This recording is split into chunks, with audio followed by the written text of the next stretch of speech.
বাজার আনছো? হ্যাঁ বিসমিল্লাহ।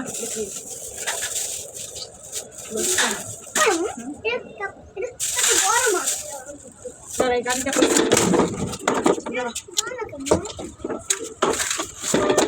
ওদিকে নিয়ে, গাড়িটা ওদিকে নিয়ে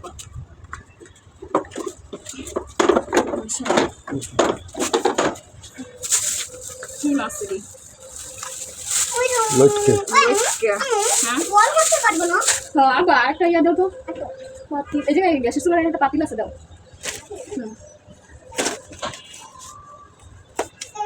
থ্যাংক ইউ।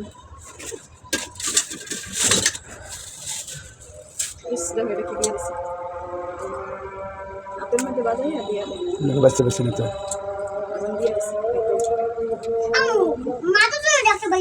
কত বড় বড় বাচ্চা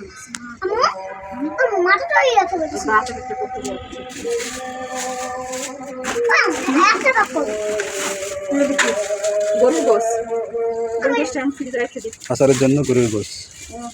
এটি সলিড গোস আনছো, হাড্ডি ছাড়া। আচারের জন্য তো সলিড গোসই, হাড় চর্বি ছাড়া। এর দাম বেশি না এটা? 1100 টাকা কেজি। এই যে সলিড গোস করে যেমন গোস তেমন দাম। এটা বিকেলবেলা আচার বানাইয়ে লাগবে। অনেক কাকুরা অর্ডার করছে, আমি অর্ডার কনফার্ম করতে পারিনি। আর কি আনছো? এটা কি? ইলিশ মাছের আচার। ইলিশের আচার। ইলিশের আচার। দুরা মানে এটা কি মাছ দেখো তো? ইলিশের আচার একবার খাইয়ে সব পাইছি, আমি আবার আনছি। ইলিশ তাজা তাজা ইলিশ, হ্যাঁ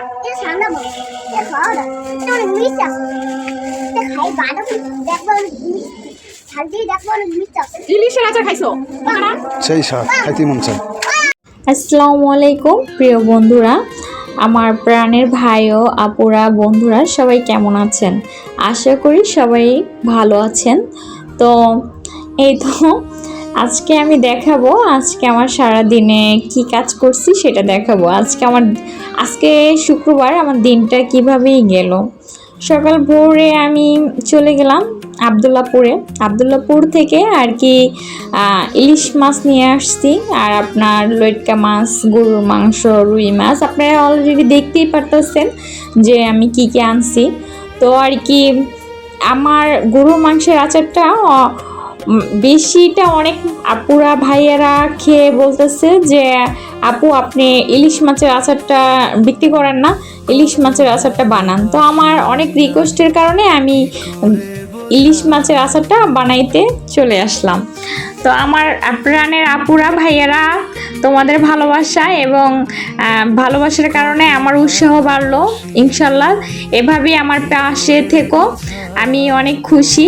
তোমরা এভাবে আমার জন্য দোয়া করো এবং সাপোর্ট করো, পাশে থাকো। তোমাদের ভালোবাসায় যেন আমি অনেক দূরে এগিয়ে যেতে পারি। আল্লাহ যেন তোমাদেরও ভালো রাখে, সুস্থ রাখে, এবং তোমাদের ভালোবাসা আমার প্রচুর পরিমাণ প্রয়োজন। আমি অনেক খুশি তোমাদের মতো মানুষ আমার লাইভে পাশে পেয়ে। তো আর কি আমি চলে গেলাম মাছ কিনতে। আজকে আমার আপুদেরও অনুরোধে আমি ইলিশ মাছের আচারটা বানাবো। তো আর কি যারা আমি অফলাইনে অনেক আচার বিক্রি করছি, অনলাইনে হয়তো আমি নতুন, তাও নতুন বললেও আমার অনেকের কাছে আমি আচারটা বিক্রি করছি। যারা যারা খাইছে ইনশাল্লাহ সবাই ভালো বলছে। তাদের আশা এবং উৎসাহতে আমি আবার ইলিশ মাছের আচারটা নিয়ে আসতেছি। সম্পূর্ণ ঘরোয়াভাবে তৈরি করি, এখানে কোনো অশুদ্ধ কিংবা আপনার অপরিষ্কার কোনো জিনিস না। সম্পূর্ণ আমার হাতে এবং পরিষ্কারভাবে ঘরোয়াভাবে আমি চেষ্টা করি সুন্দর করে ফ্যামিলি আমরা যেভাবে খাই সেভাবে আমি কাস্টমারের সেল করতে। তো আর কি আমি যখন নিয়ে আসছি ইলিশ মাছের আচার, আপনারা যারা গরুর মাংস আচারটা খেয়েছেন অবশ্যই আমার কাছ থেকে যারা নিয়ে, তারা একবারের জন্য হলেও ইলিশ মাছের আচারটা টেস্ট করবেন, এটা আমার অনুরোধ রইল আপনাদের ভালোবাসায়। আর আমার এই অনুরোধটা আপনারা অবশ্যই রাখবেন, ঠিক আছে? আপনাদের এই ভালোবাসা আর সাপোর্ট যেন আমার পাশে থাকা যেন আমাকে অনেক দূরে এগিয়ে নিয়ে যায়। একটা অনুরোধ করি, আপনারা মন থেকে আমার জন্য একটু দোয়া করেন। আসলে কারো যদি ভালো চায় আল্লাহ তার ভালো চায়, আপনারা যদি আমার ভালো চান আল্লাহ আপনাদের ভালো চাবে। ইনশাল্লাহ আমি আপনাদের সবার জন্য দোয়া করি, মন থেকে দোয়া করি। তো আমার হাজব্যান্ড আমার সাথে অনেক হেল্প করছে, সে মাছের আইসগুলো ফেলে দিচ্ছে। আসলে অনেক মাছ আনছি তো তারপরে আবার গরুর মাংসের আচারটা কালকে বানাবো। তা আজকে এই জন্য আমি সলিড গোস আনছি, ওইটা আর কি আমি আজকে কাটি নেই, ওইটা যেভাবে আনছি সেভাবেই ফ্রিজে রেখে দিছি। তো আমি বেশি দিন রাখবো না, কারণ আজকে আনছি কালকে আমি আচারটা বানাবো, তার জন্য আর কি ফ্রিজে ওভাবে রেখে দিচ্ছি। কারণ আজকে অনেক মাছ আনছি, এই মাছগুলো কাটাকাটি ধোয়া রান্নাবান্না করা অনেকটা সময়ের প্রয়োজন, তাই আর কি আমি আজকে ওটা ধরলাম না। ইলিশ মাছের আচারটা গরুর মাংসের আচারটা একই দিনে একই সাথে বানাবো ইনশাল্লাহ। আপনাদের ভালোবাসায় আমার আরেকটা আচার বানানোর উৎসাহ দিলেন, আপনাদের কি বলে যে ধন্যবাদ দিব বলার মতো কোনো ভাষা নাই। অবশ্যই আপনারা আমার পাশে থাকবেন, আপনাদের ভালোবাসা আর কাছে আমি কৃতজ্ঞ। তো আর কি মাছগুলো লইটকা মাছ আনছিলাম, লইটকা মাছ আমার খুবই ফেভারিট। লইটকা মাছ দিয়ে আর কি টমেটো দিয়ে ধনিয়া পাতা দিয়ে যদি ভুনা করে একদম বাইলা মাছের মতো স্বাদ আসে, আর বাইলা মাছের থেকেও বেশি স্বাদ লাগে আমার কাছে। আমার লইটকা মাছটা, কাঁচা লইটকা মাছটা খুবই পছন্দ। যারা খান নাই তারা একবার এরকম ট্রাই করে দেখবেন, লইটকা মাছ দিয়া টমেটো দিয়া তারপর ধনিয়া পাতা দিয়া ওইভাবে রান্না করে দেখবেন, অবশ্যই খেয়ে বলবেন যে আসলে আপু কে বলছে, জিভটা লেগে থাকার মতোই। তো আর কি আমি লইটকা মাছ আনছি প্রায় 3 কেজির মতো লইটকা মাছ আনছি। তো এই লইটকা মাছগুলা কাটতে আমার একটু দেরি হয়েছে। ইলিশ মাছটিও কাটছি, তারপরে বড় একটা রুই মাছ আনছি। এটা আমার ছেলেটা তো আর কি ইলিশ মাছের ওরকম দিয়ে ওরকম ভাতও খেতে পারবে না, তারপর লইটকা মাছও তো কাটা ওটাও খেতে পারবে না। তো ওর জন্য আমি স্পেশালি শুধুমাত্র আর কি আপনার রুই মাছটা আনছি। রুই মাছটা ওই খাবে বলতে আমরাও খাবো, তবে আমরা সীমিত, আমার ছেলেটার জন্যই বেশিরভাগটা আনা। তো আমার হাজব্যান্ড আমাকে যদি আমার হেল্প না করতো হয়তো বা আজকে আমার অনেক আরও বেশি দেরি হয়ে যেত, তাই আমি আস্তে আস্তে কইরা আর কি সব কাজগুলো আগাতে পারছি। তারপরে মাছ কাটা হয়ে গেল, তখন রান্না বান্না করলাম, বাচ্চাও খিদে পেয়েছে। ও তো সকালবেলা থেকে পুরো না খাওয়া, সকালবেলা খায় নাই। তা আমরা সবাই সকালে ভোরে চলে গেছি, যেহেতু এখানে গরুর গোশটা সকাল ভোরের দিক দিয়ে পাওয়া যায়।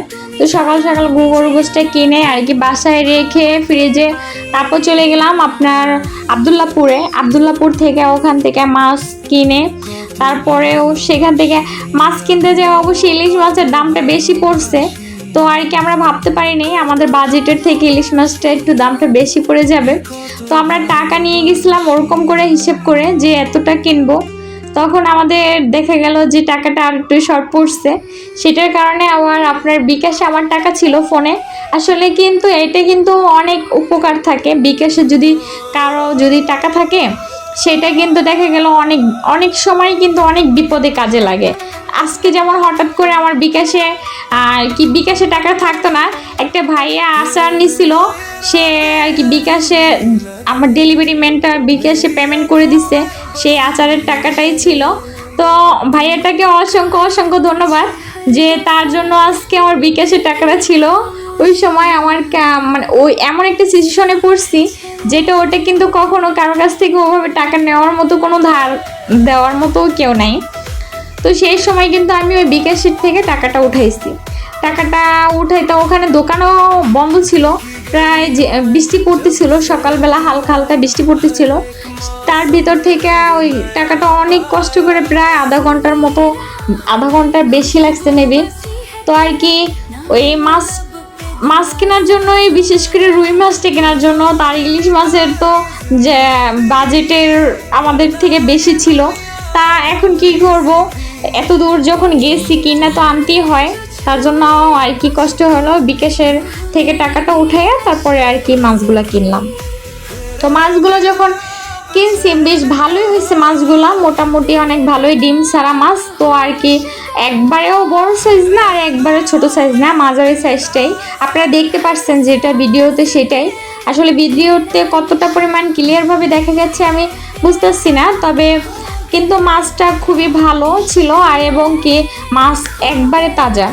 তো আর কি ইনশাল্লাহ আপনাদের জন্য এইটা যে কতটা তাজা কিংবা কতটাই সেটা আমি জানি না, ওনারা বলছে অনেক তাজা হবে, তবে বরফ দেওয়া তো সব মাছ, ইলিশ মাছে তো বরফ দেওয়া থাকেই, তা তো আপনারা সবাই জানেন।